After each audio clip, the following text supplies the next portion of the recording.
The government is corrupt. To fix this, politicians would like to grow its size and control. The Kate Daly Show starts now. Our Constitution has not been allowed to work since 1945 and maybe even earlier. And they have been working behind the scenes to bring about a one-world totalitarian socialist government with the Communist Manifesto as its platform through the United Nations. Authority and power will shift away from humans to computers, and most humans will become economically useless and politically powerless. Already today, we are beginning to see the creation of a new class of humans, the useless class. I can't tell if he's for or against the useless class. This is the machinery of revolution, a revolution that will amplify the already incredible power of the human. Plans are now underway to create a national computer center with every piece of information the government possesses about an individual. Today, it is impossible to go through life without falling into the maw of the computer. Where you went to school, your grades, personality traits, credit rating, income, military service are all duly recorded in one government office or another. The plan is to combine them all into one gigantic computerized record of every man, woman, and child in the United States. It's not difficult. One tax return can be stored in just 0.2 of an inch of tape. These racks already hold thousands of miles of record-laden tape. The proliferation of paperwork and the explosion of our population make the computer and its fact-collecting capability essential to the orderly progress of government. But what safeguards can be established to prevent its misuse? One answer comes from the publisher of the magazine Scientific American, Gerard Peel. The centralized data bank is a sufficient nightmare to contemplate. The data bank that's got your complete medical history, your complete financial history, your parking tickets, everything in it. This is a pretty appalling thing to contemplate.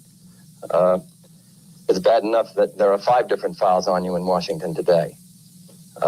Again, some of the workers in this field have come forward with some pretty good ideas. One would be every man has the right of access to the government's file on him. Nobody can see his FBI file today. No one knows what the Treasury's got on him. Well, he'll have an absolute right to get it. Secondly, he can challenge entries in it and get them deleted. Third, a public record is made of every consultation of it.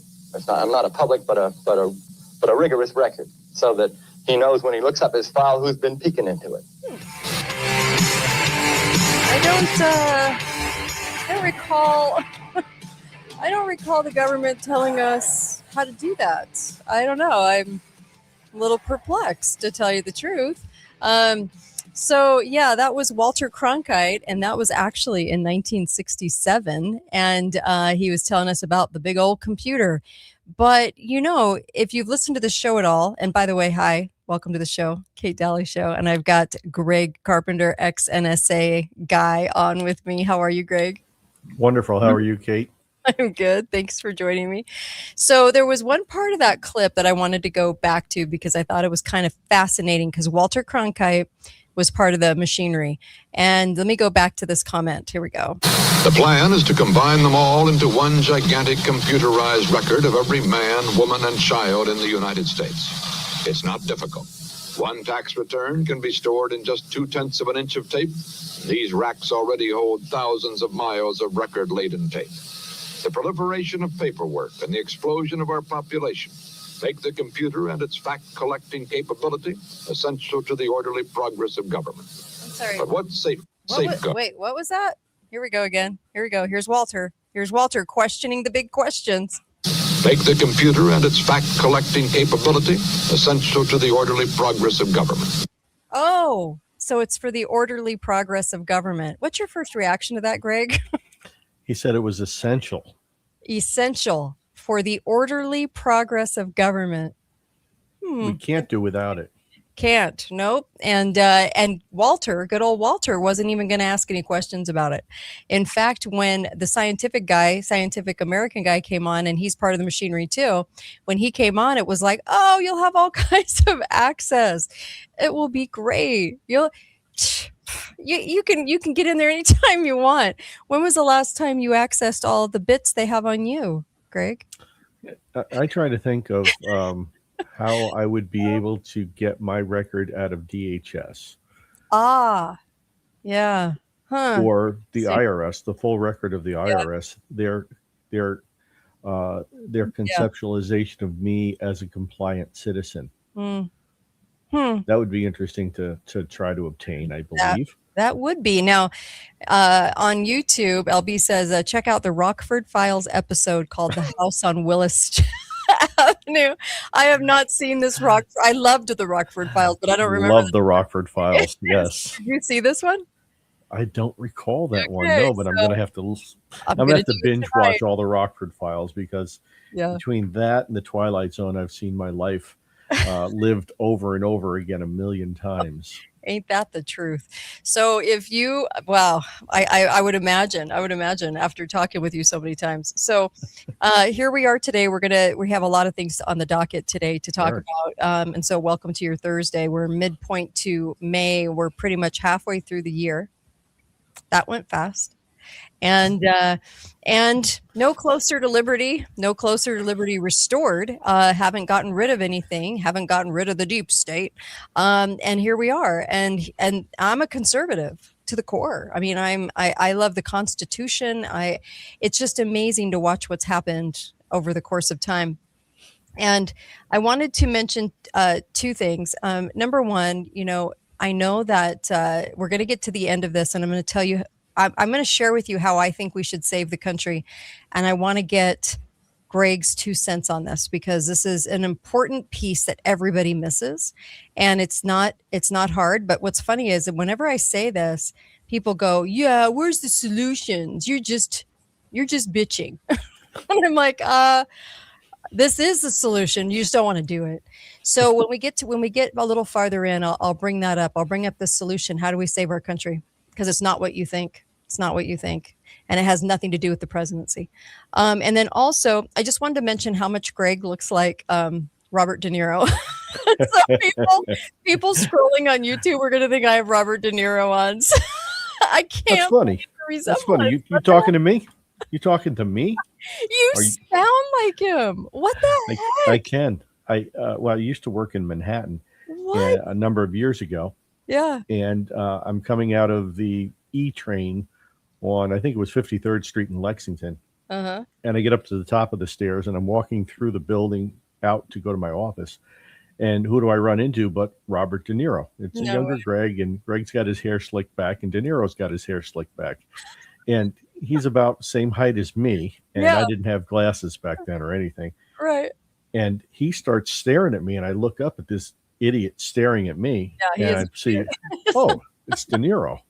Oh my! You could tell because of the entourage with him. I didn't have my entourage with me, appropriately so. And he goes, hey, you look like me, kid.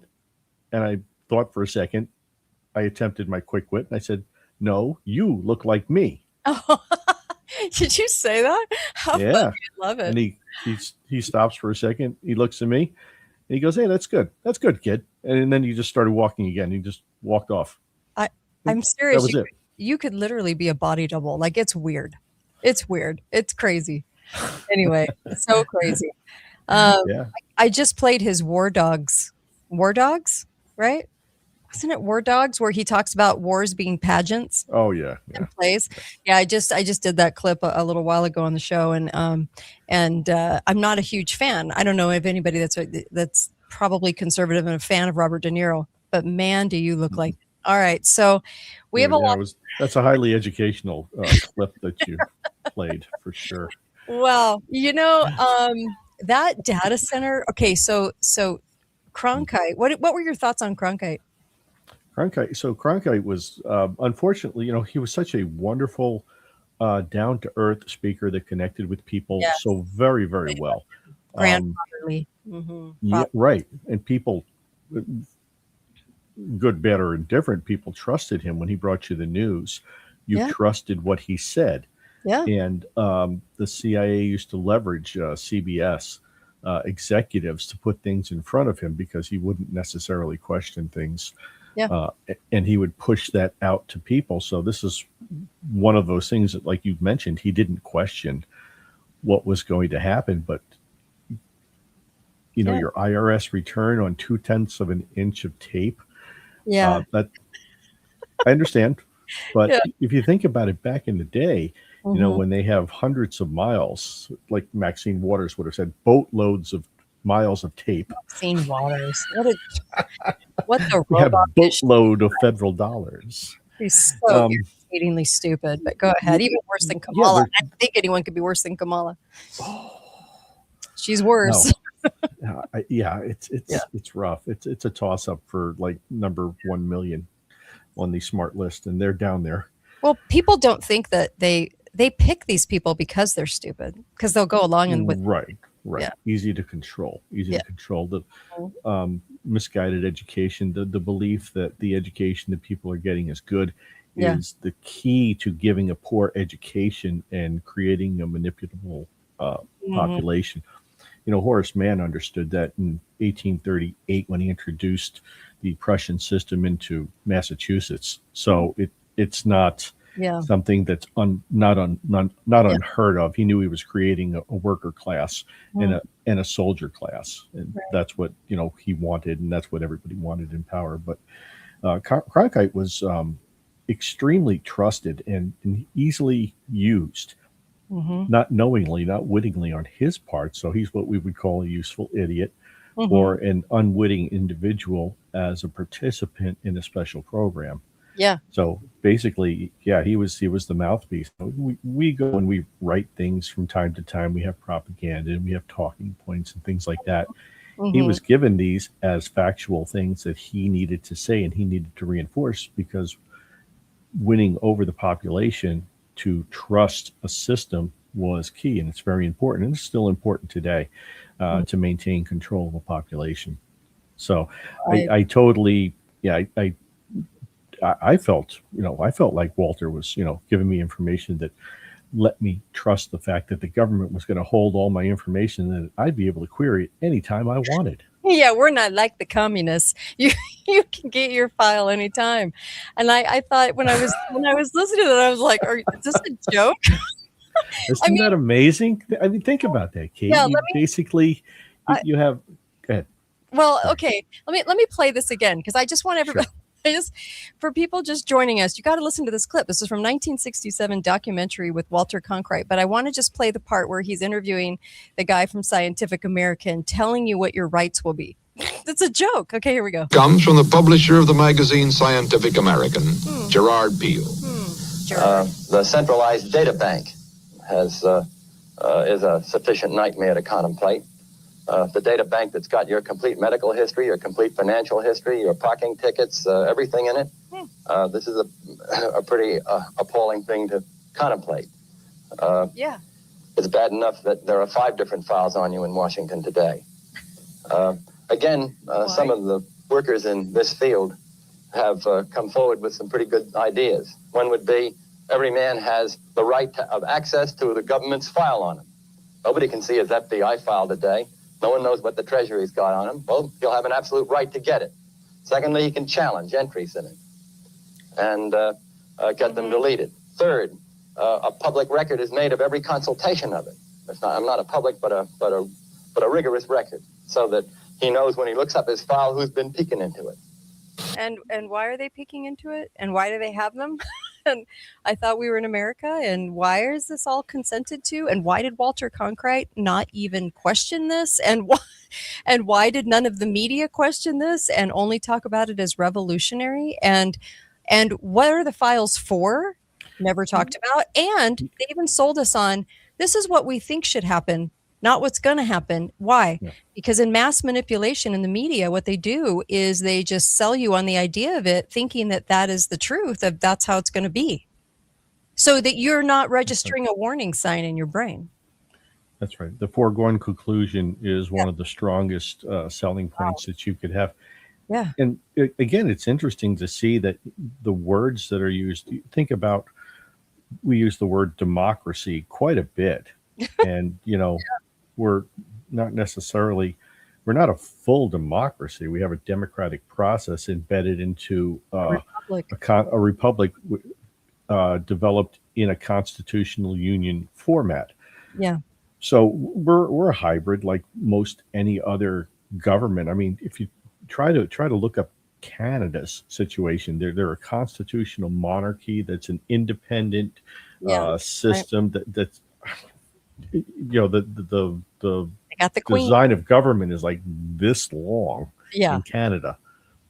So no, but they're mostly a democracy, and that's a big problem, and you're seeing that come out now through Canadian media every day as the Canadian system is imploding on itself through the democratic process.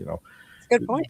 Every single one of the last three prime ministers has been an utter disaster, hiding things from the government, deals behind their back, much like a Biden employee.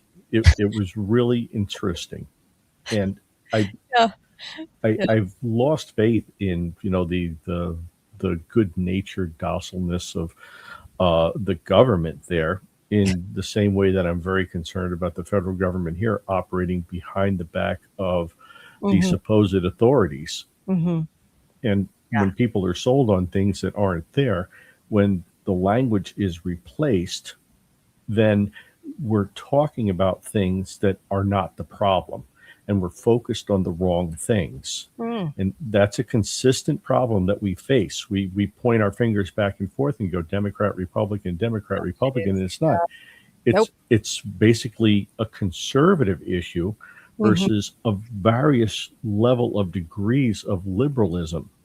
You can be a conservative and have liberal ideas ideologically, and you can accept new things into a conservative framework because you do it judiciously, you do it logically, you do it cautiously. You don't haphazardly throw your government to the wind and say, you know what? If we can just print another $1 trillion, that's going to fix our problem. And that's actually another thing that I've always been concerned and confused about. If we have a debt that's $1 trillion today, and it'll be $1 trillion tomorrow, why do we have a debt? If we can print money, we can print away the debt.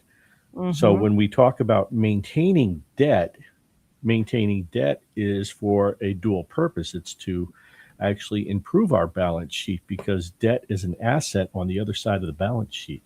Ooh. So you can actually force somebody's hand or force another country's hand through debt, through our debt.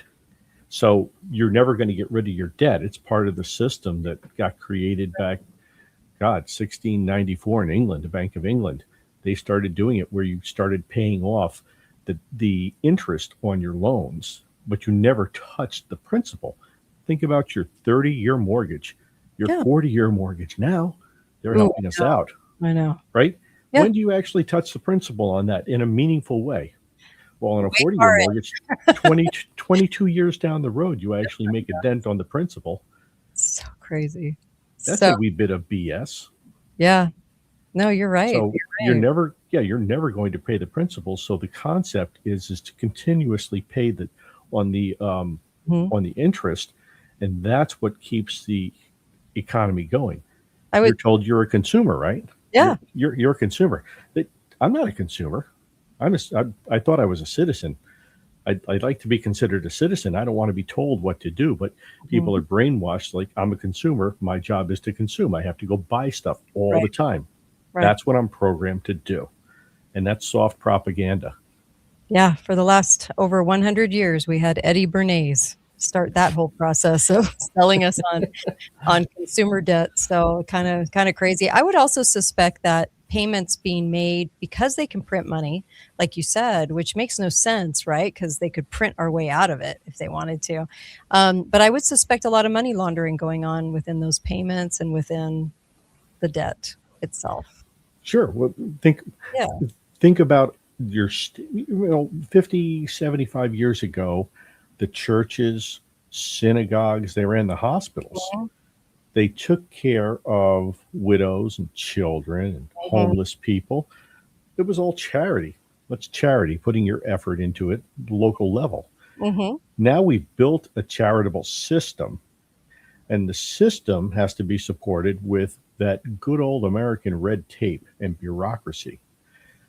So basically, we've created multi-layers of money going up, money being laundered from the people, going up into the government, Yep. and then hitting every level on the way back down. So you have to pay all these people all the way through, up and down. Yeah. So you lose the value of every single one of those transactions. And by the way, you lose 3% on every transaction anyway, because that goes to an intermediary in a bank somewhere because you're using a credit card. So the value of your dollar is going to disappear because you lose 3% on every transaction. Is that amazing? It's amazing the bind we're in, and It's a wealth transfer. You know, and the whole Democrat Republican thing, I just wanted to make the comment. It's like two little kids in a playpen, and what do? You give them a toy to fight over. That's really what they do with us. And in Washington, it means nothing. It's only one road in Washington, but leftists grab on to the person. They always, leftists are funny. Leftists are people that go, if you just get rid of that horrible president, everything will be great. They don't even like deal with everything under that. Well, it's a superficial, emotional, knee-jerk reaction is what you get out of leftists. Yes. And then on the right, I just think we put cotton in our ears and we go, oh, just be patriotic. Everything will be okay. I'm like, yeah, that doesn't work either. Be quiet and quit whining, right? But yeah, exactly. I'm like, we're sold a box of rocks all the time. And by the way, I just wanted to mention I'm getting some messages. I know my website is down. It should be back up tonight. So yeah, I know it's down. Trust me. I didn't do it. It's not my fault. I should have Greg look at it. Yeah, right. Not take your website down. So tell people about you just a little bit, like a 1 minute bio. We'll do 1 minute bio. Let's do it. 1 minute bio. Ready? Yeah. Go.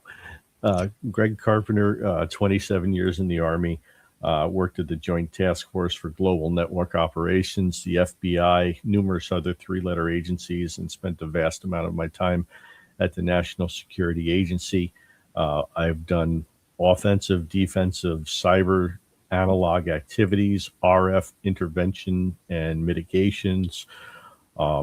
I do all types of penetration testing and security, but I'm also an epidemiologist, and I study viruses and diseases.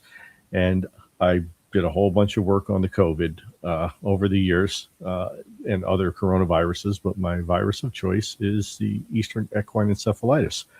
I wrote a book called Reverse Deception about how to trick hackers or even bots, computer bots, into exposing themselves and allowing you to trap them or expose them a number of years ago. And it became number one in China for 11 weeks when they stole the text and translated it. I recently just wrote another book called The Nation That Had to Be Built. Here it is. Yay, go Greg. Yeah. And it's a systems approach to the evolution of the Constitution. Basically looking at why the Constitution changed and why it had to change based on Patrick Henry's concept of designing men. And designing men were the people that were built in the system who support the system. So inevitabilities in the system itself were things that had to happen, like when we had Wickard versus Filburn in 1943, I think it was, when the federal government said, hey, you're growing grain on your own property, that affects interstate transportation and commerce. And because you're feeding it to the animals on your property and it's only staying on your property, that affects interstate commerce. So you're going to have to pay tax on that.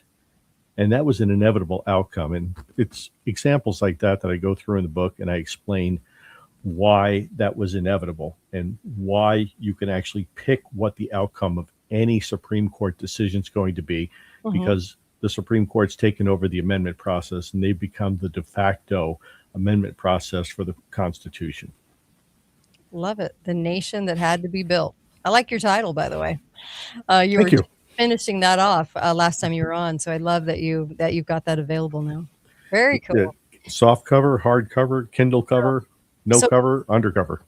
So you're a government guy, Greg. So a lot of people are going to be asking. So you're I'm a recovering government guy, Kate. I'm recovering. Okay.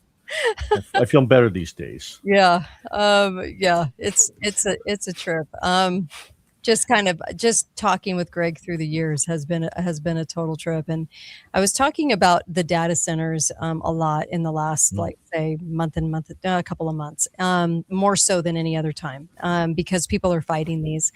And I wanted to get your 2 cents, because I don't know if you know how I feel about the data centers, but I actually think they're lying. I actually think it's kind of like the ballroom. It's not about the ballroom. It's about what's under the ballroom. This is not about, I think, the data going in. I think it's more about why they're building these buildings and what they're going to end up being used for in the future. But I wanted to get your kind of 2 cents on, and then just never mind what I just said, because I want to get your opinion on the data centers. That's just what I think, but I want to get your opinion. Like, what do you think about these centers going in every city? Because the county commissioners are all on board. Hey, high school dance. Okay, It's a Wonderful Life. Pool under the dance floor. 1928. There it was. Right. Okay. Yeah. That's Yeah. what your data centers are all about, actually. And I don't think we're going to be in disagreement here. Mm-hmm. The concept of a data center is going to be obsolete within 4.5 to 5 years, because of the advancements in technologies that are happening right now and will be happening at an accelerated rate. The commercial use of a data center is going to be obsolete. The data center actually will inevitably, in my interpretation, turn out to be a high performance computing center, yes, but also a mechanism for command and control of populations themselves. I think they're going to be used as regional locations to control people, with troops like, the DHS, the Knights of the DHS, and all the other federal organizations that we've been blessed with over the years, unless we can reverse the trend. Yeah. We're much more of a police state now than we ever were. And just a quarter of a step back for a minute, we talk about, people allowing us to have rights for certain things. That's another misconception that we have. Mm-hmm. Right? You're not given rights. If you're given right, it's an allocation from the government, and the government can take it away. God gives you rights. Rights are free. Mm-hmm. Right. So, but we've been sold that we've been sold that we have Second Amendment rights. No, we have a Second Amendment that restricts the federal government from manipulating us with our God-given right. Yeah. So, right. The manipulation of the language is tremendous. But anyway, back to the data center. I think there are going to be staging areas. I think there are going to be areas for literal logistics pile-up and stockpiling and controlling, managing, and allocating resources as the government wants for an increasingly useless population. As AI takes over and controls things, you're going to see the universal income, but it's going to be a credit-based system. There will be some type of additional link to you and your ability.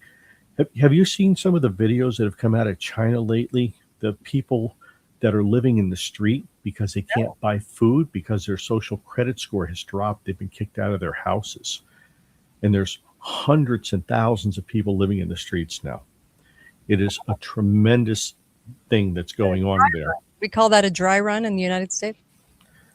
We call that observational research is what we're doing. Yeah. We let the Chinese do it first because they still have too many people in their mind. Yeah. So, if you're not behaving well on social media or you don't behave in the way that the government wants you to, you are shut off. Your card won't work. You can't get food. Yeah. And you're forced out into the street because you can't stay at your job. It's kind of I think that's coming everywhere. Yeah, I think so too. And I said early on, and boy, you can't even imagine the flack I got. No, they need the centers for the computers to hold the data. I go, they have data now. They don't have the centers. And why do they need clean drinking water? You don't need clean drinking water for a data center. You could use pond scum. What the heck? So why are they selling this to us? And it was amazing. Why do you buy water out of a bottle, Kate? Yeah. You've been sold the narrative that it's good for True. you. It's true. And so I was I'm kind of astonished that people aren't noticing that throughout history, just like when they were building these supercomputers and telling us that the government had to have them and why, and for orderly processes of the government, and to keep track of us for what. And that they were selling it to us as, no, we need this. And all you have to do is know that you can go after your file, right? So files are good is basically what the media was saying in 1967 from that clip. Files are okay. Files are good. It's okay if we keep files on you. We don't even have to tell you why, but you'll be able to access them. So no problem. But I'm laughing because we don't need the centers now.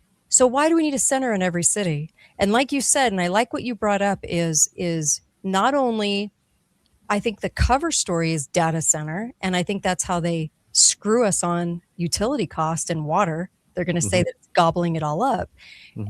But at the same time, it's like, what's being built under the data center? That's my other question. You're saying there's resources that are going to be there being allocated to people, and I could see them doing that. I went back and did a show a couple of weeks ago where I talked about all the way back to Eisenhower, all the lies that were told, like the weather station. You know, we talked about all the lies that through history where they said we're building it for this reason, but not really. And I'm like, no one's questioning that. They're all embroiled into the toy and the playpen. Oh, but wait, Kate, nobody's questioning that again. That's the problem. We're Gotcha. doing it again. Yes. Because maybe it won't happen this time. Yeah. Right? Yeah. It's that lie that we tell ourselves as part of a self-deception because we are upset about the government doing stuff like that. We don't want to believe it. Yeah. So we tell ourselves a story that soothes and calms us and reduces our anxiety. I'm with you. See, I'm in Utah. I'm in southern Utah. Mhm. And we have a host of horrible candidates for county commissioner. And the only reason I say that is because I know them and I've studied their careers and I've seen them lie.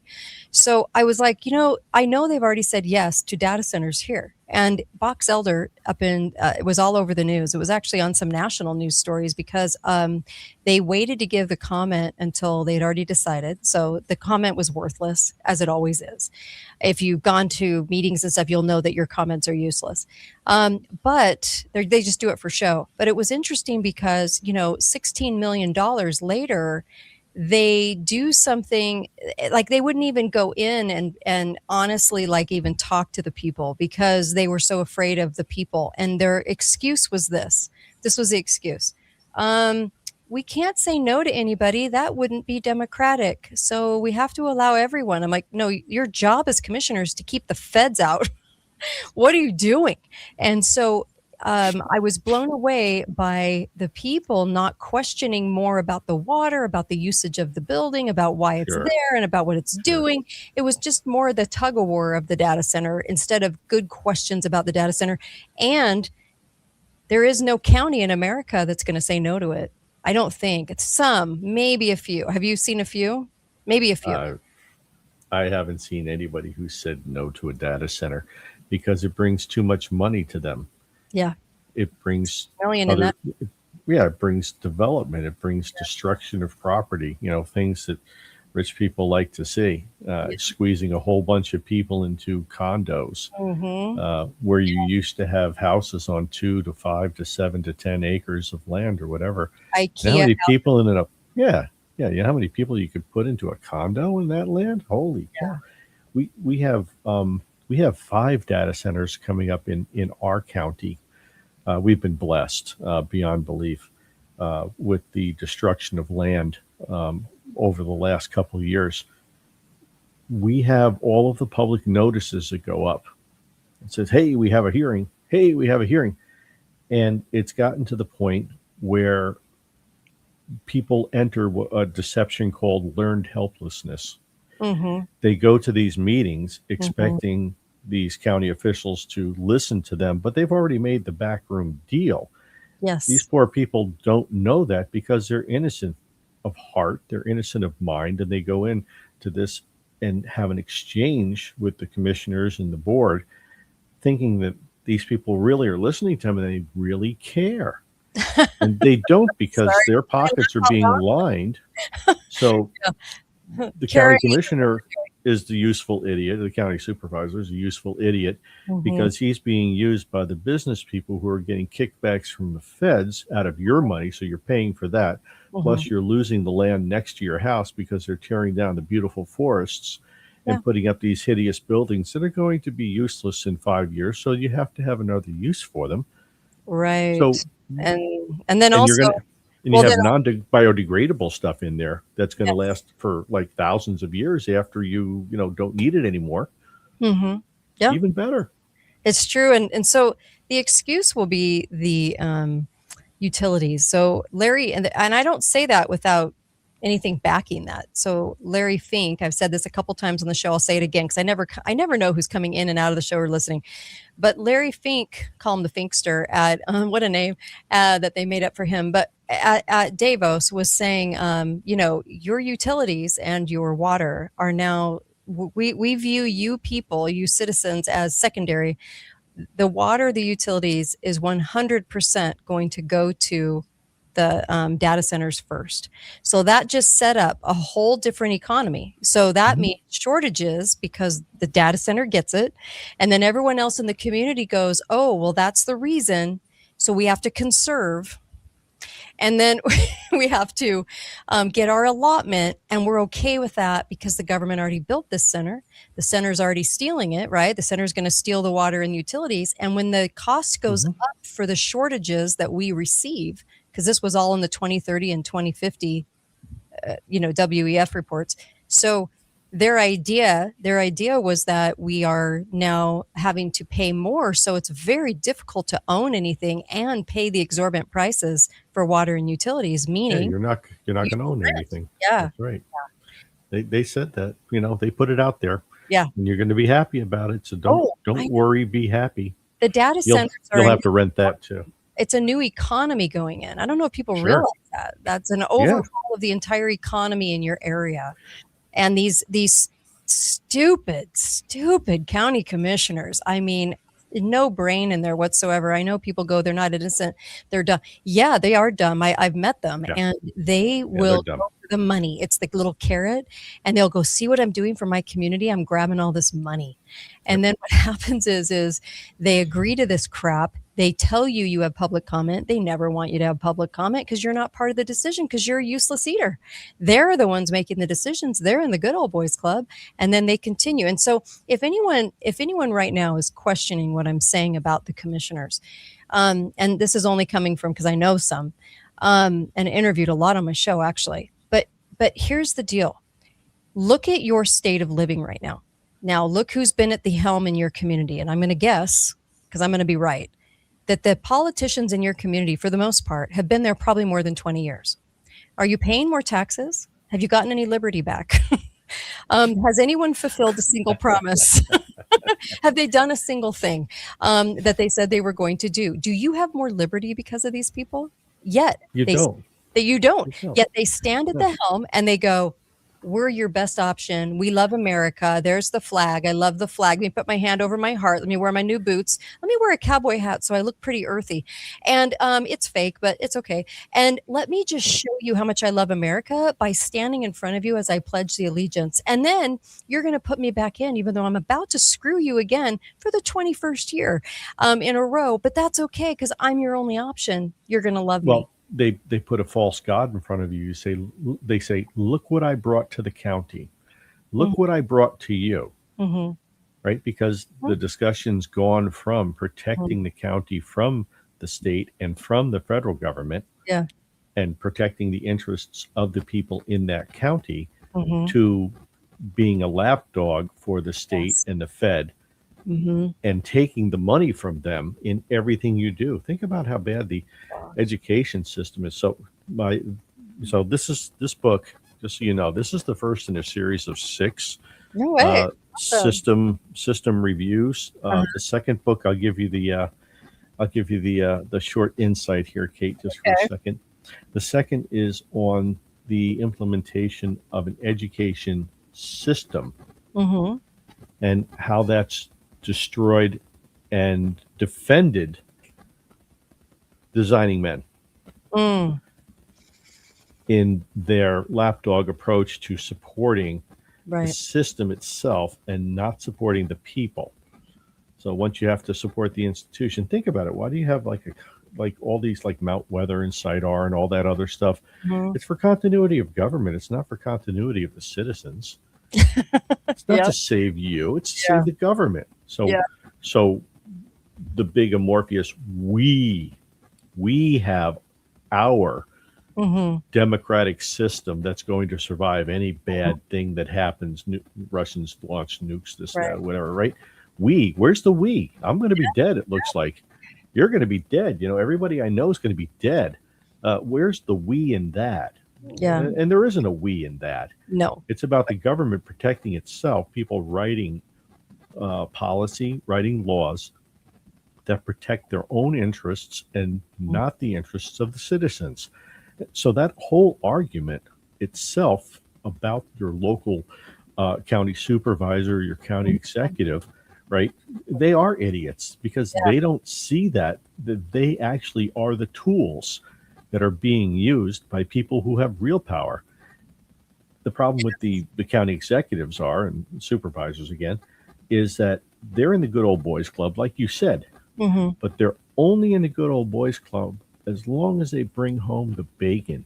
Yes, that is very, very true. Otherwise, they're excised from the club pretty quickly under really weird circumstances. And I've seen that before too. You know what's amazing? I brought up at the beginning that the only way to save America, and it has nothing to do with Trump. And I know that a lot of people want to think it does because the media has trained us to believe that. But I've said on the show before, Greg, and I always wanted to get your 2 cents. So let me lay this out. So it has absolutely nothing to do with the feds because the feds have to gain access to a county. They can't just put themselves in a county, right? And so if you have a good sheriff and good county commissioners and good city councils, because those are the ones that actually vote on the budgets, okay? Not the mayor so much. They just show up and, I don't know, cut ribbons for businesses. It's the stupidest job. Political figurehead. So retarded. Anyway, but you have your people that are actually approving the budgets. And by the way, when you look back on your city council and your commissioners and stuff, they approve every budget. And that's how they stay in office, is they never say no to a budget. They never don't like a budget. And the budgets just keep going. Oh, just so outrageous, so crazy, okay, for pet projects and all kinds of things. A county could say no. A sheriff can say no to the feds. Okay, that's that first line. A county can say no. This is why the data centers all across the country, there's lots of people squalling about it, which they should, because of the fact that a county has to allow them in. So your county is your stopgap. It has nothing to do with who's in the political presidential office, the White House. It has nothing to do with that. 3,000 plus counties, you save America. So if you got back your voting, if you got back and you could convince and harass your commissioners enough to make them incorporate handwritten ballots with volunteers watching the whole thing, right? Of course, I'd love veterans to do that. I think that would be a nice touch. Then volunteer. Because the first thing they're going to say is we can't do that because the state's telling them they can't do that because it's going to cost too much. And I think citizens just want honesty and transparency. So if you press the matter and if people showed up in hordes to demand that we actually have a voting process and they couldn't just slip in who they want, which is what they're doing now all across the country, you could save your county. If you saved 3,000 counties or even 2,500 counties or even 1,500 counties, you could change the face of America. It has nothing to do with who's president. What are your thoughts? It actually ties in very tightly to something that I'm going to be including in my book, my next book, which is great. So I'll give you the extract of what I was thinking, basically, and it's linked to responsible adult civic duty. I love that. And what we have is we have a citizenry that is no longer adult. That's so true. They're children. They act like children. They behave like children. They say, well, it doesn't say I can't do that, so I can do it. Instead of taking the moral high ground and say, is this morally correct? Is it justified for me to do something like this? just because it doesn't say that I can't take $50 out of grandma's wallet when she's not looking, right? Mm-hmm. It doesn't mean that it's correct to do something like that. There's moral obligation that society has. Yeah. And you have a civic responsibility with a civic duty. Okay. Years ago, we stopped having civics classes, so we don't teach children what their civic duty is any longer. Right. We don't teach history, so they don't understand and cannot frame what's happening. Mm-hmm. You're taught social studies or how to be a socialist. So true. So you've taken, again, it's back to the words, you've reframed what people think are important and what they believe they should embody to be good citizens.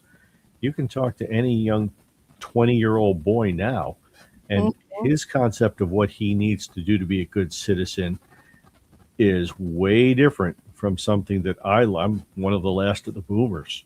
Right? My concept of citizenship and responsibility is completely different from some 20-year-old. Right. I can tell you that. It's day and night. They're on different sides of the tic-tac-toe board.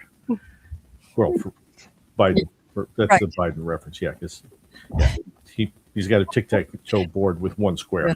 Yeah. So... Boy, I sure miss Hunter Biden and the Biden family, said no one ever. Anyway, so gross. But I wanted to mention two things on the heel of what you're just saying right now. Number one, I've been on The Blaze. I've been on Alex's show. I've been on a lot of shows. Okay. Done this for 16 years. Okay. And pretty long career, going on 17. And so here's the deal.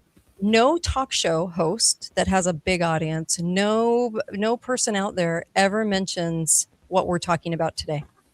No one talks about the county. Nobody. They don't do a class. I offered The Blaze. I've offered people. I'm like, hey, can we do a class on how to save your country through the counties? No. The big answer is no, and I'll let you figure out why. Okay, I'll let you people listening figure out why. Okay, so here's the deal, though. So there was this nonprofit in my community still going on, and it was all about liberty. Okay, and it's all about like colonial times and things like that. The idea, the concept is really good. Okay, they want to teach people about the Constitution, but not really in an aspect of helping them save their county right now with the situation we have now. And so no wonder the commissioners in my area were kind of like giving it money without anyone knowing and wanting this to prevail. But the minute they would start teaching people actual concepts that could help them to save their community from the feds, okay, the minute they would do that, they would no longer be funded or appreciated or talked about or marketed by the commissioners. So the commissioners like it if people stay really stupid. Mm-hmm. That was my point, is that we don't get told anything. No one's willing to use their podium for classes or understanding of this or ever even talk about it because they don't want people to save their county. Because if you're conservative radio, wouldn't you want people working at a county level and to save their community through election fraud, fixing that, and also saying no to the feds at every turn, and also saying we're sovereign, you can't touch us if you have another hantavirus calamity or you have COVID, whatever that meant. No, but you can't do that because back during COVID and back during MERS and SARS, it's always everything else, the flu and everything that's always happened to us that's destroyed our civilization and put us back to Fred Flintstone times in the last 30 years. Yeah, right. You literally cannot get rid of the problem. Otherwise, you don't have a job. If you solve the problem, you don't have a job. We say that in medicine all the time, in medical research. A patient cured is a patient lost. And that really rings true when you look at the progression of healthcare, treatment.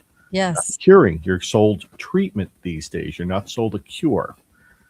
We can get you into long-term therapy. We're not going to fix the problem. So how many people have psychiatrists cured. Ask any psychiatrist their number. If it's greater than 0.0, Mr. Blutarsky, Yeah. you would be an outlier in the psychiatric world. Yeah. You don't cure people, you treat them long term. We're a useless eater profit center. so Nice. yeah, get as much money you can from the little useless eaters over the long haul. Never fix them, only treat them. And we have a horrible medical system with a lot of lying doctors, and we have a horrible mental condition. Karl Marx said it best. Yeah, he said, capitalism would destroy itself based on greed. Yeah, for And sure. this is literally what we're doing now. We are the embodiment of Marxist dream. Yeah, and I know, right? And here's the thing: I love capitalism. I don't like it when the crazy politician gets involved, but I like capitalism because capitalism is what gave this country actually its strength to have its autonomy as well. Because this is why the third world countries don't succeed. They can't own anything. We could own things here. That was our strength, and they're trying to take that away at the root. Personal property rights is the key to progress. Right. In any society, and we've proven that hand over fist. It's just been incredible. Right. And as soon as you change that, as soon as you adjust that model with this new economic model that's coming out where nobody has to go to work, nobody's going to have responsibility, everybody gets boatloads of federal money for free, because you're not going to bite the hand that feeds you if that's the only hand willing to give you food. So the feds will be the only ones, right?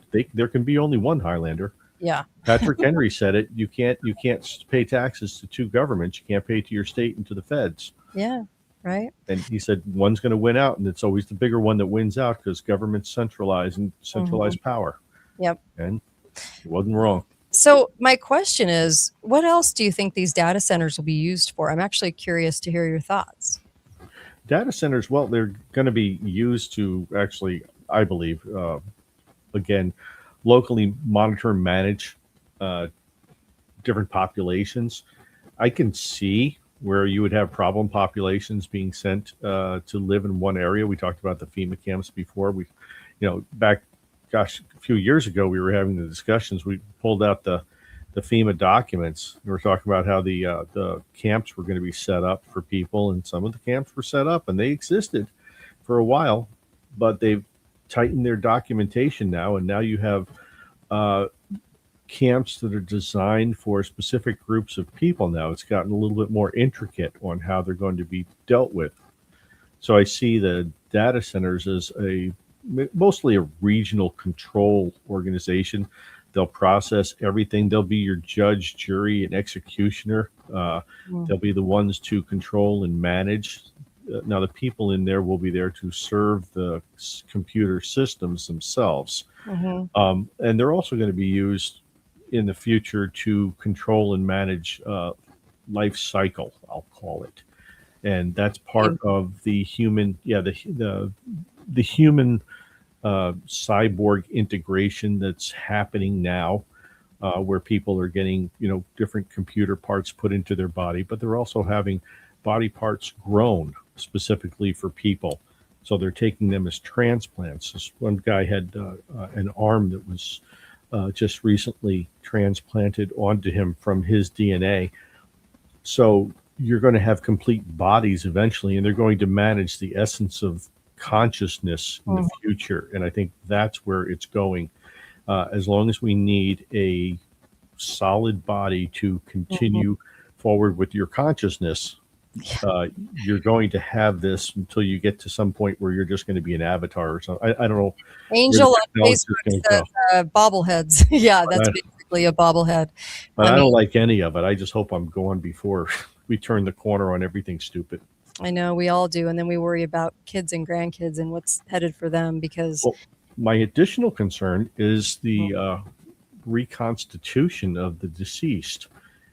We're going to get to the point where you're going to be able to put people back together from just pieces of DNA, and you're going to be able, eventually it's going to happen. I know I'm not crazy. I've seen some strange things over the years, but you're going to take people who've been cremated, and you're going to be able to sort out, and you're going to find those specific specks of dust wherever the heck they are, and you're going to be able to reverse that chemical process and you're going to be able to put people back together, and you can draw the information out of their heads. We're already able to go to deep space and recover deep space radio waves back from the early 1930s. Oh, I really would have loved to have heard what Hitler said. It's out there, and it's still bouncing around. And we've been collecting all kinds of stuff about that. Wouldn't that be amazing to see what truth got out? Yeah. No, it's devastating to hear, but people do need to hear it because, you can concentrate on counties fighting all of this garbage. They have to be strong. They have to be willing to understand that a sacrifice is needed. Yeah. Yeah. And you have to stand on principle. Yes. You can't acquiesce. You can't capitulate because they will just take advantage of you and they'll own you like they do in so many cases right now. One thing I notice is that you'll hear a lot of the scary information coming from the shows I was talking about before, right? The bigger shows, the bigger conservative shows. You'll hear the scary, but you'll always kind of sit there and you're kind of led to think that, and this is just my opinion, you're led to think that the feds can either fix it or destroy it more into what they're talking about, right? And honestly, it isn't. The feds will never fix themselves. Government never corrects itself. And it always takes the people doing it. And the people are going to have to get finally invested into their own liberty again to then push for these changes, because we do have election fraud all the way down to local races all through the country. So in order to get that reversed, we're going to have to do like write-in and have people watch it, write-in. But to even get a fair election, even if we still can get a fair politician or an honest politician, which is, I don't even think you can anymore, but they're just not attracted to the job, the fair, good people. The people that don't want to be there are the ones that should be there, and they're not attracted to the job anymore because it's so great. Look at an engineer, right? Engineers have a certain personality, a certain mind presence, a certain logical process, mathematical skills. A scientist has other skills. Politicians have one skill, the gift of gab and piling BS higher and higher. Yeah, it's a gift. It is. They've developed it for sure. And I don't mind hearing from you what you think happens basically with our bodies, with what's going to happen, with what the data centers could be used for, because we better start thinking outside the box. There is a reason they want to build these in every community. So you kind of have to think, why do they need the space? Why do they need the building? What's under the building? It's kind of like what's under the ballroom. What's under the building? What are they going to utilize that for? How does this play into our future? How does it change the economy? Data centers change the economy. They on a fake pretense, will steal the water and the good drinking water. Why does it need that? And the utilities, and it will all be a scapegoat, and your commissioners will even believe it. Your politicians in your community will believe this lie, and they will go along with it, and they'll be like, oh, our hands are tied. Here's some more taxation for you because we have to pay for more. And so they'll go along with it because they're not the smartest bricks, in the building, and they will go along with this, and we will be lied to. So these are the things that people need to know now so that we can fight it as it's coming, right? Do you think there could be anything done at this point? I had written a short story when I was 22 years old, and I forget the title exactly, but what happened was people were getting old and they were passing away, and they didn't die. They were taken, they were put into these large buildings. They were put in the basement of buildings. It's kind of hysterical you're talking about this. And they were kept alive, and they were kept alive for benefits, so they could draw benefits. And the benefits were willed to the state. So the state was creating a cycle of benefits being drawn by people so it could feed itself. And people were kept alive as long as capacity was necessary to maximize the state making money for internal purposes. It wouldn't surprise me if it was, humans for human resource purposes. And I say human resource purposes by repurposing different parts of your body or different parts of your functional capability using your brain, because we're learning more things about the brain every day. There's a reason why we started mapping the brain back in 1998. And that was one of the DARPA programs. And then IARPA did it, which is the CIA DARPA. And then every university decided to start looking at mapping the brain. And now we have a lot of understanding of what the capabilities of the brain are. And we're learning that a lot of the MK Ultra stuff that the CIA said didn't work back in the 50s and 60s, well, it works. And we've been lied to about that. The Havana Syndrome, we were told that didn't work. It wasn't real. Right. Gosh, this paper came out 2 months ago and said, well, actually, it works pretty doggone well. And this is why it works. And it was a CIA guy who'd been working on the program. They lie a lot. Yeah. We believe what we want to. Do you know what's crazy? What we want to believe, though, because there's so much to be scared about. Do you still find it nuts that we catch them in lies all the time, but if you call them a liar, if you call them a liar, you're a conspiracy theorist? Sure. Well, that's again part of the misnomer of what language is about. You look at my highly esteemed governor here, Spanberger, right? Yeah. The former CIA witch, I'll call her. Yeah. How do you know she's a witch? Well, you look at her legislate. She basically removed the minimum sentence for violent felons. So there used to be a minimum for rape, for incest, things like that. She removed that. And then she led into this whole gerrymandering thing where they had tried to stage it and, get it so that they could manipulate the election. Yeah. So 2 days ago, we hear the scuttlebutt up in D.C. And that, Trump's considering signing the executive order to pull Alexandria back into D.C. Amazing. Because when it's seated with Virginia, it was never legally released from control of D.C. So it's actually part of the District of Columbia, and that would make all those people who live in Alexandria lose their vote because they're part of the District of Columbia, and it would turn Virginia about 65% conservative and 35% crazy. I mean, liberal. So we're open to that. Do you have faith? This is what's being asked. Do you have hope that we can still turn the boat around? Do you still think that there's a way? No.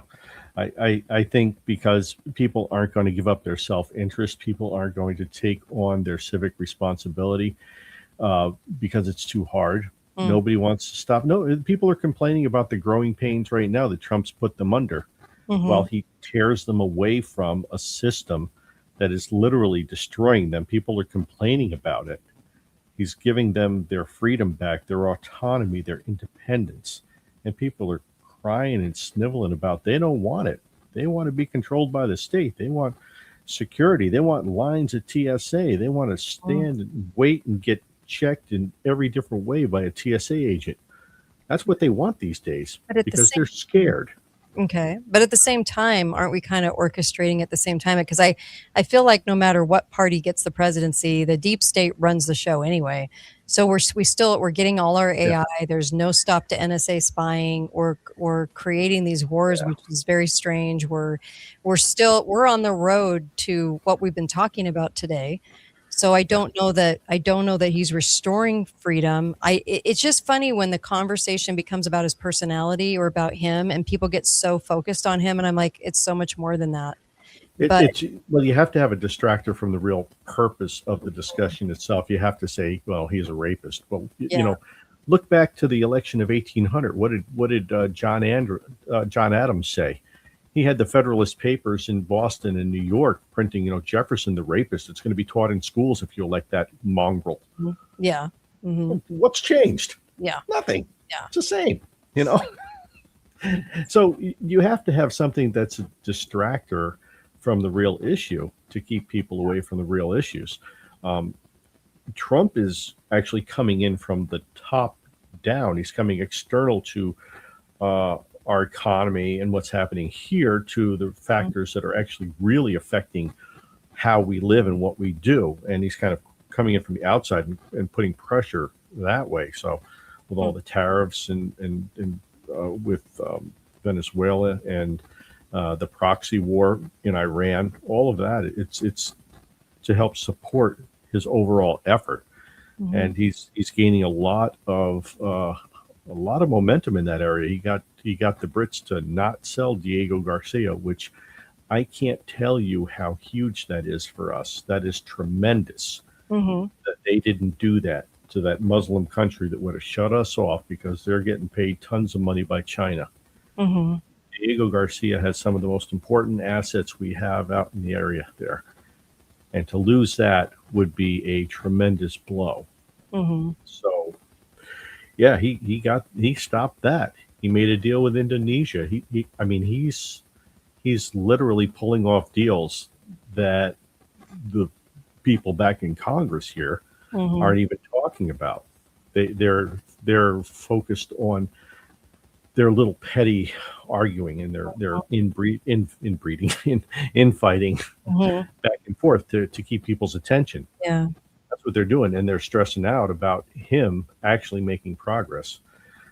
I don't think that he'll be 100% successful because he's going to be shut down. He was shut down last term by the deep state, which is a combination, cross section of Republicans and Democrats in a certain group that are in non-elected, right? The non-elected class of people that are running stuff in the background, and there's lots of them. I mean, it's not as small as you think.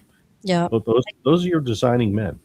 I disagree with the progress part. I don't know that. I mean, if I was to look at progress, I would look at it way different in this country. I would be like, you need to end the data centers. You need to end the NSA spying. We need to not have the deep state on stage with you making deals with the deep state, but the deep state like exposed, like all those kinds of things. I think people were expecting to see that. But when I said in 2022 that Trump was going in, I knew it was because we needed to stay complacent to whatever was going to happen. Whoever was telling Trump what to do, it would be, you'd see a couple of little wins. Those wins weren't going to amount to much when it came back to our liberty. We weren't going to get any liberty restored because they can't. The deep state's not going to relinquish that. The deep state's in control of the presidency, I feel. But so we could probably have a really good debate about that one day. Well, no. They're pretty much in control. But when things happen that they can't control, that they don't foresee, Trump gets elected.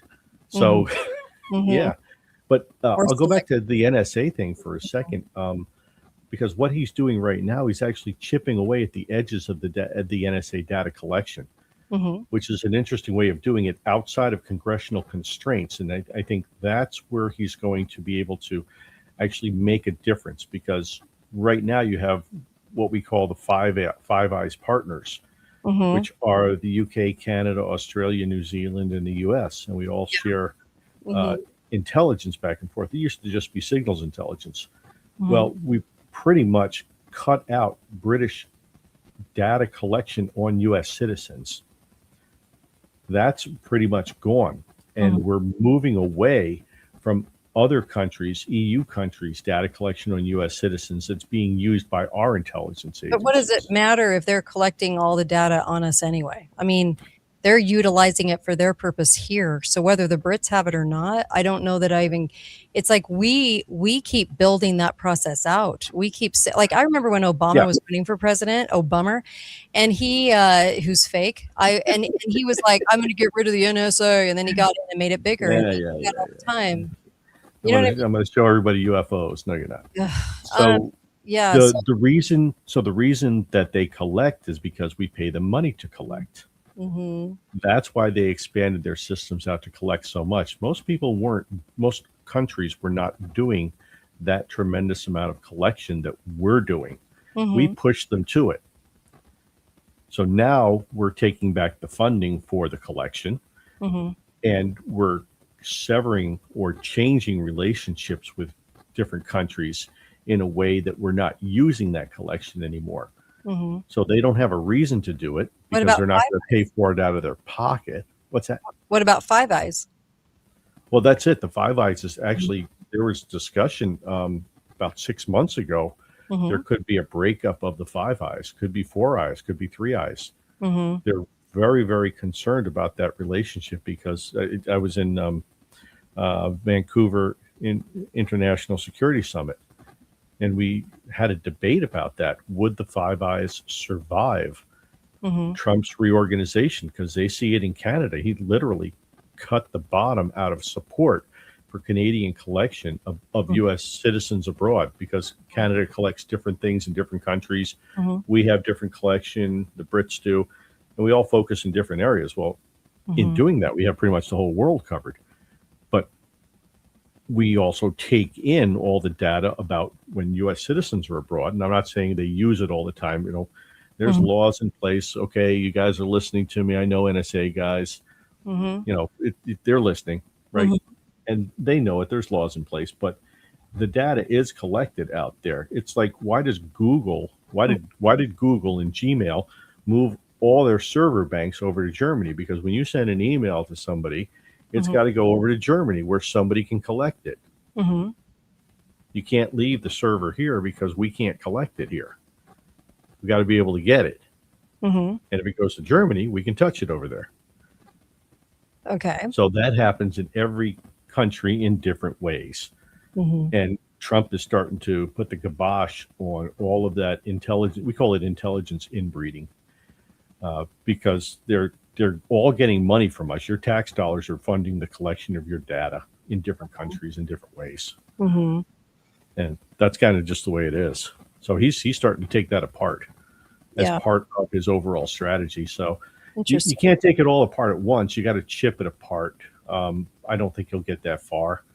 There are legitimate reasons for collecting data, but there's also the tremendous potential. And as we've seen with the FBI and some other organizations, the tremendous misuse of data over the years. It's appalling. J. Edgar Hoover would be sitting there going, you know what? That was pretty awesome. That's how bad it was. So there was a comment on Facebook by another guy that doesn't get it. So you're saying, when you consider Trump is doing blah, blah, blah, and you're talking about Obama, give me a break. What that person doesn't realize, and this is where you and I might disagree, they are all part of the deep state. You can't be president of the United States and be an outsider. There's no way. And so all the moves are being made by the deep state. You might have some moves that make people complacent into thinking that everything's being taken care of or there's some kind of master plan, but it only seems like we move in one direction. We moved in the same one direction when Trump was in the last time, when Obama was in, when Biden was in, when George Bush was in, and Clinton was in. We only move in one direction. It isn't about who's in the White House. It's about who controls the White House, right? So we only keep having these things. We don't end anything. And so even if they chip away, or what looks like they're chipping away, which sometimes come back, be a fake pretense, we're always stuck with what we have. And just like it's one good example is Obamacare. We still have it, and no one's fighting it because it was meant to be. They were going to get that in, and it was disgusting. The focus of the problems changed, right? Yeah. So I don't know that any president is there for our benefit, because I think it's all controlled by the deep state. What do you think? The deep state pretty much controls everything. The presidents that screwed up the system, Kennedy screwed up the system. Yeah. Right. Because Daley and the guys out there in Illinois were able to locally make their voice heard and stuff the ballot box and got Kennedy in outside of what the deep state had wanted. So the first time through, for Trump, they didn't think he would do it. So they didn't put that much effort into it. Then after he won, everybody came out of the woodwork against him. I know that when you have both the Democrats and Republicans against you, then you are in opposition to the deep state. Maybe you do it, or you have a couple people with you that are there, but you're not going to get that like opposition to the deep state. That's what I'm saying. All on false premise and so much brainwashing that at this point, Sure. it doesn't even matter who sits in that chair. I hope people go look at the last 100 years to know what I'm saying is true. I've studied it, and I'm like, we never went in a different direction. Tremendous. Yeah, it's Oh, so yeah. it's so grotesque. So, we've got to fight it. Progress marches on, Kate. You missed that quote. We keep marching on when we should be taking a step back. We spent way too much time running into the future with broken glass in our hands and scissors sticking up under our chin, and we don't sit back and reflect. And, I mean, the automobile was supposed to help us. What the heck has that done to us? Well, Email made your work life easier, right? Right. But everything's documented. So, it's funny because I look back on our history and our past, and I look at right now, what's going on right now. And it seems as though we've all had presidents, the presidents that we've had, I should say a different way. The presidents that we've had have always kind of given us these little tiny wins, like these little tiny things, and they mean nothing to the big picture. But these little tiny wins so that they can gain the trust of the party rats. And I think party rats on both sides, Republican and Democrat, are useless. Like they don't get it at all. And so the people that FDR said that nothing that happens in politics happens by chance. Yeah. So that was 1933. Yeah, it's been taken over since Colonel House. Colonel House was, sitting there with the little strings, and coordinating and conducting. Oh, and then, my goodness. I think about Cheney with Bush, and I think about, it's the VP has always been, election insurance, and so it's always about. Yeah. It's always since Eisenhower, you've had somebody who's running everything behind the scenes. Because they're not the one, you never see them, right? It's like you said before, it's the mayor, right? The president's like the mayor. It's like, hey, how are you? I'm good today. Good to talk to you today. Yeah. They serve ice cream at the social. They cut ribbons. They're like they're honestly like a golden retriever. Yeah. It's just like, so happy to see you. But when we just real quick before we hang up, I just wanted to remind people, when they did the Manhattan Project, they told people it was a demolition range and that it was war production. When they built the Presidential Emergency Operations Center under FDR, they told people it was just a bomb shelter under the White House. When they told people under Truman it was White House renovation, it was actually they were removing floors. They were doing significant underground infrastructure. They never wanted to admit it. They were doing structural renovation. When Eisenhower did Area 51, they said it was a weather research station. When Eisenhower did Cheyenne Mountain, they said it was air defense communications facility for the military. Right. And when FDR did Social Security, they said it was a temporary measure. Yeah. When we got our tax for the Olympics because I'm in Utah back in 2002, they told us it would be temporary. Still paying that tax. It's 2026. So Mount Weather. We were paying the excise tax, from the Spanish-American War all the way to 1992. I know. And I laugh because we're so stupid that we can't look at history and go, wow, we're getting screwed again. Nixon and Ford did Mount Weather. You know about Mount Weather, right? Weather monitoring station in Virginia. Sure. But it was a full shadow government facility, got lied to. When Reagan did continuity of government expansions, the reality was that it was a shadow government infrastructure. And so I could go on and on. Obama did the NSA data center in Utah, and we were told that it was a standard government data storage facility, and it wasn't. It tastes great, less filling. That's all you need to know. Oh my gosh! I mean, if we don't question the data centers, then we're just really stupid people. I mean, I don't even know what to say anymore. It's like, when they're building something in every city, you got to know that there's going to be bigger reasons as to why they're building it. And I appreciate some of the insights you brought with that. I had a guy back when I had my radio show years ago. I had a guy on, name was Steve Bongart, and he was involved with the TWA 800 crash back in 1995. I think it was 96 in Long Island, where it nosedived off of the southern part of Long Island. And he did the investigation on man pads to see if somebody was shooting at the plane. And he found over 200 testimonies of people that saw a rocket from the ground launched up into the sky and hit the plane, and the plane exploded. But that's not what the NTSB said. That's not what the FBI said. That's nobody else said that except him. And then he got reassigned.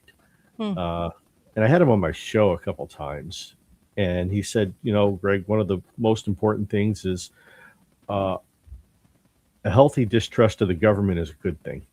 Oh my gosh! And I'm thinking, this is the guy who started. If you see the FBI show about the behavioral analysis unit, he's one of the first guys who started that thing back in the day.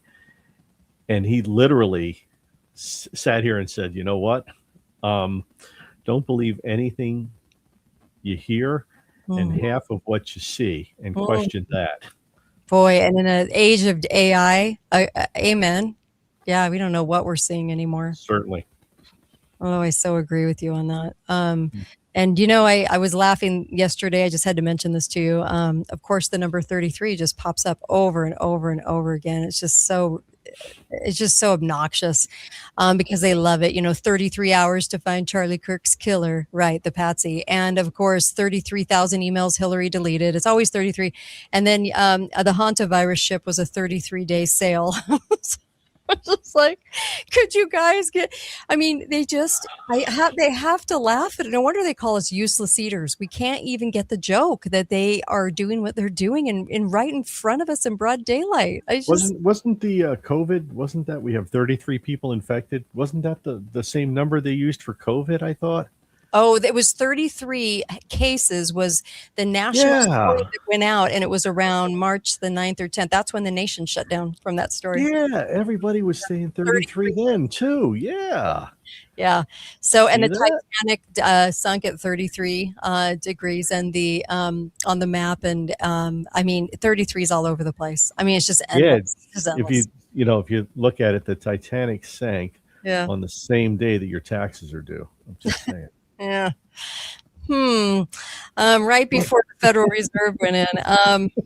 It took out 3 billionaires. They were supposed to get the boats, weren't they? I thought the billionaires got the boats. Anyway, we were just. I played a whole reel the other day because I was like, if we don't see this, because it's in broad daylight, it's like right in front of our faces. I just, they're in on the joke. They think it's funny. 33,000 Epstein files were going to be released. I was just like, so anytime you see that, just know that it ain't happening. It's a dependable number. Yeah, or whatever it is about the story. There's something about that story that's not right. So, anyway, and I'm not gonna. Kevin Bacon, 33 degrees of separation. Oh yeah, that's right. See that? You can have that too. Yeah, there you go. I did a whole reel. It was phenomenal. And I only got some of it. I didn't even get all the references, but 33 just pops up again and again. And I just think there's no coincidences, and I think people just need to realize that there's bigger people at stake here and bigger plans being made. So question the data centers and fight them from community to community. It's the only way. It's the only thing we have left. So, your community is going to decide whether that goes in or not, and do they house people there in the future? Yes. Yeah. Yeah, they will. Yeah, they are. Anyways, all right. Well, I bid you adieu. Can you put the book up again? I just wanted you to say the title of the book again. The Nation That Had to Be Built. Awesome. Yay. Thank you for that. Really appreciate that. And of course, you guys, I'm drinking Cardio Miracle. It's the only thing that has the amount of fruits and vegetables in it. It's the only thing that actually delivers the nitric oxide to your system. And it works. It works. I take it twice a day. When I took it once a day, it didn't work. When I took it twice a day, I was like, wow, big difference. Cardio, I didn't read the instructions. Cardio Miracle is amazing. Take it every day because it's the delivery system of vitamin D. And by the way, my husband went in and they wanted to put him on blood pressure medication. His blood pressure is perfect. It's better than perfect. because of Cardio Miracle. He never did the meds. And it's the only thing he changed. So I'm just telling you, it's so amazing. And also make sure and get over to katetalks.myshopify.com and get the book on cancer, because it's all the ways to fight it with no chemo. And I do not trust the medical cabal at all. And so I would tell you, please get out of that in health and live a nice life. And these are the things this is the snake oil. This is what you do. This is what you don't do. And it's like $9. Go get it, put it on your computer and share it with everybody you know. I don't care if you share it. But I just want you to have it. It's great information that I developed over the course of the show and had all those interviews with all those doctors, and they dialed down what to do and what not to do, because you don't have a lot of time to figure it out. So I really appreciate you guys. katetalks.myshopify.com. Thank you so much, Greg Carpenter. Appreciate you coming on and debating and having fun with me and talking about all the things that we did. So I really appreciate you. Thank you. You're Thanks, welcome, Kate. guys. I'll see you guys on Tuesday.